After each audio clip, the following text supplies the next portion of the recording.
This is what I see happening with a lot of male feminists. They cannot recognize the abuse and harm that women are doing to them, so that abuse and harm inspires them. So when that abuse and harm inspires them to take negative actions, they take responsibility for those negative actions without recognizing what's inspiring them. But that's actually not ultimately taking responsibility. Taking responsibility for your negative actions has to start at the source. It has to start with a recognition of what's inspiring those negative actions, which, with their phobia of recognizing women's power over them, male feminists cannot do. We all suffer from our unconscious habits and bias.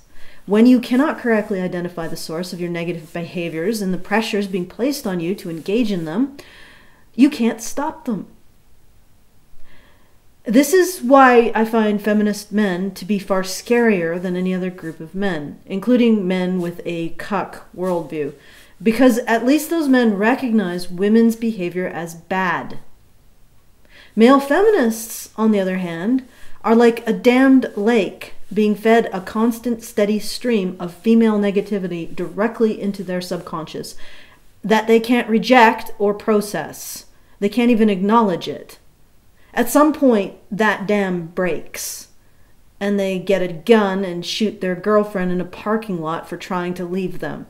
Believe me, I know there are other men in exactly the same position, but at least their dysfunction is not supported by a belief system that makes them a bad person if they do recognize the torrent of toxic female behavior rushing into their reservoir and filling it to capacity. To use an example from Robert's own story, his girlfriend Mags was abusive. She would mock his sexual prowess while they were having sex, and if he, in the barrage of insults, didn't manage to get it up, she would mock that too. And she presumed to pressure him into more intimacy than he wanted. Predictably, for a man who's scared of women's disapproval, Robert ended up going behind her back to get his needs met, rather than recognizing her behavior and ending the relationship. Without being able to recognize Mags as responsible for her own terrible behavior, Robert will never be able to draw boundaries around that behavior, thus stopping it from influencing his own. It's possible for a person to take responsibility for their own behavior. It's impossible for a person to take responsibility for two people's behavior, or three, or four. And if you try, you're not taking responsibility for your own behavior, because you can't. You can only take partial responsibility. If Robert was taking responsibility for his behavior, he would recognize what had inspired it and remove that toxin from his life. There is a certain amount of our behavior that's outside of our conscious control. The only way we can control it consciously is by consciously removing the stimulus that causes it from our lives. If you don't overfill the reservoir, you don't blow the dam. Men's rights Robert, if we can imagine a version of Robert that isn't rejecting men's rights, would be far more likely to flat out tell Mags, his abusive ex-girlfriend, "You're abusive and we're not together. That's some fantasy you cooked up. In fact, I'm going to minimize my contact with you." Because he wouldn't be boxed in by his phobia of recognizing Mag's power over him. The reason that abusive women like Mags, I'm not going to include Robert's mother because I don't know if she was abusive, but the reason why abusive women like Mags shame men like Robert for being self-indulgent is because they want men like Robert to prioritize fulfilling their needs over Robert's own. Now let's just entertain a thought for a second, a thought that might have no basis in reality.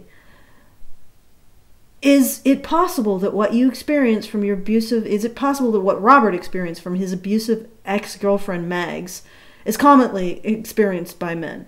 Women who shame men's needs so that those men will go on and then give priority to women's needs over their own.